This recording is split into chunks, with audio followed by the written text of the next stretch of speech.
한국인과 네안데르탈인. 50. 라스코 동굴 벽화. 4. 상처를 입은 크로마뇽인. 라스코 동굴 벽화에는 다른 동굴에서 찾아볼 수 없는 특이한 그림이 있다. 바로 크로마뇽인의 그림이다. 한 남자가 창에 찔려 창자가 쏟아져 나와 들소 옆에서 두 팔을 벌린 채 뒤로 벌렁 누워있고 나무 위에 앉아있는 새가 옆에 있다.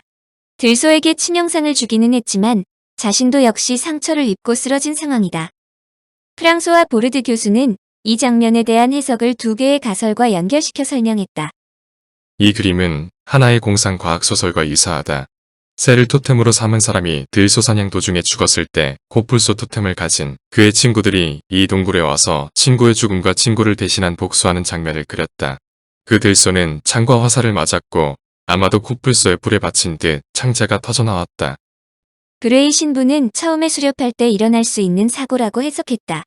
이어서 미개 민족에게서 잘 보이는 수렵의 모에 댄스와 유사한 수렵 마술의 의식이 최고조에 달해 황홀 상태에 빠진 사람이라고 해석했다.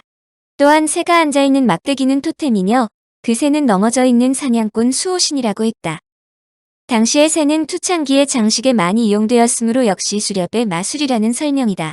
또 다른 해석으로는 새로 변신해서 공중을 나는 능력이 있다는 시베리아의 샤먼을 근거로 새의 머리를 한 사람을 샤먼으로 보기도 한다. 그러나 사람이 그려진 이 장면은 아직도 풀리지 않는 라스코 동굴의 최대 미스터리다. 그들은 짐승을 실제와 꼭 닮게 그렸다. 이 시대의 기본 생활수단은 수렵과 채취였다. 그래서 무엇보다 자연을 정확하게 파악하는 것이 중요했다. 특히 짐승들의 동작과 습관을 자세히 관찰할 필요가 있었고 짐승들을 재빠르게 죽일 수 있는 용기와 기술을 익혀야 했다. 그래야만 살아갈 수 있었다는 뜻이다. 무리 중에 그림을 제법 잘 그리는 사람이 동굴에 남아 짐승들을 그림으로써 동료들의 용기를 북돋워 주었을 것이다. 고대 인류에게 있어서 들짐승들은 사냥의 대상인 동시에 신비스러운 동물이었다. 그 당시에 인간의 존재 가치는 오히려 동물보다 낮았다는 것이 정설이다. 동물들이 있어야 자신들이 살아갈 수 있다는 것을 알았으므로 틀림없이 동물을 인간보다 더 중요한 존재로 인식하고 있었을 것이라는 얘기다. 그렇지만 인간은 동물이 갖지 못한 지식을 가지고 있었다.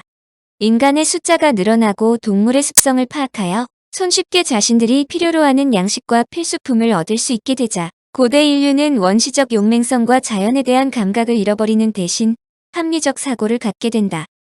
인간은 자연 속에서 동물들을 용맹스럽게 사냥하는 것이 아니라 가축으로 사육하는 묘수를 발견하는 것이다. 가축을 사육하면서 인간이 동물보다 우월한 존재라는 것을 알게 되자 더 이상 주술적인 의미의 그림은 필요 없게 된다. 오히려 인간은 고대 인류가 지녔던 그림 솜씨를 잊어버리고 만다. 인간이 크로마뇽인의 그림 솜씨를 되찾게 된 것은 고대 인류가 동굴 그림을 그린 지 적어도 몇 천 년 후의 일이다. 한편 인간의 예술 작품 중 가장 오래된 것은 2001년 이탈리아 북서부 보르조나스카 지방에서 고고학자 피에트로 가이에토 박사가 발견한 사람 얼굴 형상의 조각으로 추정하기도 한다. 20만 년 전에 생존했던 호모 엘렉투스에 의해 조각된 것이라고 주장되는 이 암석은 암석의 한쪽은 턱수염이 있는 얼굴, 반대쪽은 턱수염이 없는 얼굴로 깎아냈다고 설명된다. 하지만 일반 고고학자들은 호모 엘렉투스 같은 원시 인류가 예술에 필요한 기호나 상징을 생각해낼 수 없다며 단순한 지질학적 우연이라고 반박한다. 그러므로 학자들은 인간이 그린 가장 오래된 예술작품을 앞에서 설명한 블룸버스에서 발견된 7만 년 전의 골각기로 추정한다. 남아프리카 공화국의 케이프타운에서 290km 떨어진 블로보스 동굴에서 인간이 그린 추상화가 그 주인공이다. 이 추상화는 철광석의 일종인 오커 표면을 평평하게 한 다음 날카로운 도구를 사용해 균등한 간격으로 대각선 여러 개를 긋고 다시 반대 방향으로 대각선을 그어 마른 목골과 삼각형을 표현했다. 학자들은 이 작품을 증거로 인류가 그동안 알려진 것보다 훨씬 빠른 시기에 추상적으로 사고하기 시작했음을 알 수 있다고 추측한다. 쇼베 동굴 벽화. 1994년 12월에도 세계를 깜짝 놀라게 하는 발견이 있었다. 장마리 쇼베와 두 친구는 프랑스 아르데슈 지역의 동굴을 답사하고 있었다. 이 지역에는 동굴 벽화가 그려진 약 25개의 동굴이 발견되었으나 라스코 동굴과 알타미라 동굴 벽화에 비하여 특이한 것이 발견되지 않았으므로 언론의 큰 주목을 받지 못하고 있었다. 그런데 쇼베 일행은 이들 지역을 탐사하면서 잡성 무더기가 있어 이들을 치우자 언덕 속으로 향하는 좁은 통로가 나타나는 것을 발견했다. 그들은 벽에 붉은색의 사람 손자국을 발견하고 따라 들어갔는데 동굴 내에 말, 사자, 들소, 콧불소, 매머드 등이 그려져 있는 것을 발견했다. 채색된 것도 있으며 진흙벽에 새겨진 그림도 있었다. 지금까지 학자들이 미술의 발전을 논할 때의 기본은 선으로 대충 그려놓은 원시 단계에서 생생하고 자연스러운 묘사를 하는 단계로 발전했다는 것이다. 그런데 쇼베 벽화들은 원근법까지 제대로 사용하고 있었다는 점이다. 처음 이들 벽화를 조사한 학자들은 이 벽화의 연대를 뒤에 설명하는 프랑스의 라스코나 스페인의 알타미라 등 다른 유명한 동굴 벽화와 같은 빙하 시대 후기 즉 14,000년 전에서 17,000년 전 사이로 추정했다. 그런데 일부 학자들이 알타미라와 라스코 동굴 벽화에는 말이나 들소처럼 인간들이 사냥하던 동물들이 대부분 차지하는데 반하여 쇼베 벽화에는 인간에게 위협적인 동물들이 현저히 많다는 점에 의구심을 품었다. 그들의 의심은 옳았다. 방사성 탄소 연대 측정법으로 쇼베 동굴 벽화를 측정한 결과 가장 오래된 그림의 연대는 무려 32,410년에서 플러스 720년이었다. 이를 실제 연대로 환산하면 약 35,000년 전경이 된다.